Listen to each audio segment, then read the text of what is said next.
Indigenous women and girls in Canada are disproportionately affected by all forms of violence. Although Indigenous women make up 4% of Canada's female population, 16% of all women murdered in Canada between 1980 and 2012 were Indigenous. Numerous reports and studies on violence towards Indigenous women in Canada have identified underlying causes such as socioeconomic factors like poverty and homelessness, as well as historic factors like racism, sexism, and the legacy from colonialism, and the devastation caused by the residential school system. Over 1,700 recommendations for action have been made.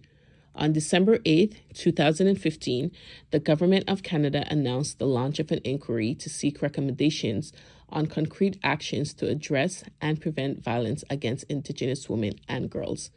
The launch of this inquiry is an important step towards a nation-to-nation relationship and a renewed sense of trust between the Government of Canada and Indigenous people.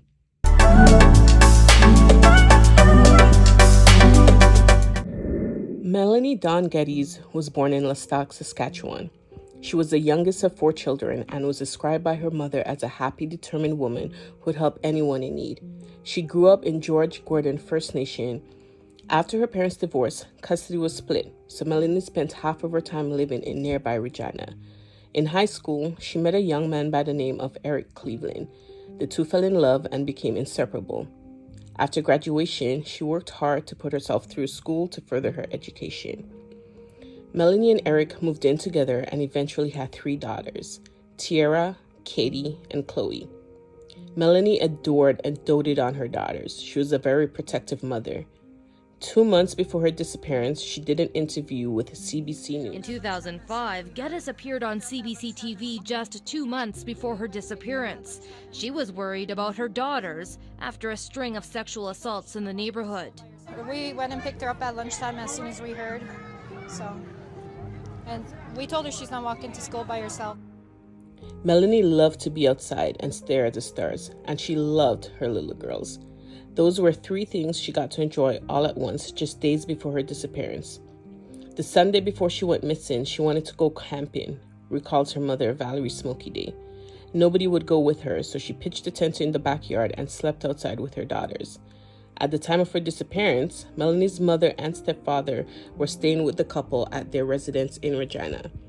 On the evening of August 12, 2005, 24-year-old Melanie wanted to celebrate her new job by going to a house party with her sister. Eric had been out with friends, and when he arrived home later that night, he found that Melanie had not yet returned from the party. Thinking she was just staying out later than usual, he and his in-laws went to bed. In the early hours of August 13th, Melanie left the party on foot to walk the 4 blocks home. She was never seen again. More than a decade, and Valerie Smoky Day still has so many questions into why someone would take her daughter away from her. In my heart, I just feel that I really have to know what happened. On August 12, 2005, 24-year-old Melanie Geddes was last seen at a house party on the 900 block of Robinson Street in Regina. The family contacted the police to report her missing. For weeks, the police, family, and fellow community members put up missing posters and searched for her, all to no avail. It wasn't until 4 months later when a group of horseback riders found skeletal remains in a field 50 kilometers north of Regina. Remains were later found in a field north of Regina in the Qu'Appelle Valley on December 30th, 4 months after her disappearance. No one has ever been charged or connected to her death, and the case remains an active homicide investigation by the Regina Police Service and the RCMP. All I know is that we got different detectives working on it, and they said they had tons of stuff to go through. Melanie's mother was at a missing women's conference when she got the phone call to come into the police station. She said she felt it instantly and started to cry, but she had to wait on DNA testing for confirmation. It wasn't until February 2006 when tests came back confirming the body was Melanie's and she was able to bury her daughter. Though the police are treating this case as a homicide, they have not released any information, including the cause of death. There are no known suspects in the case and updates have not been provided. Her killer or killers remain free. It's been 17 years. She remains one of many Native and Indigenous women who have been missing and murdered. Her family keeps her memory alive by speaking to the media every chance they get and by hosting memorials. Have you ever heard about this case?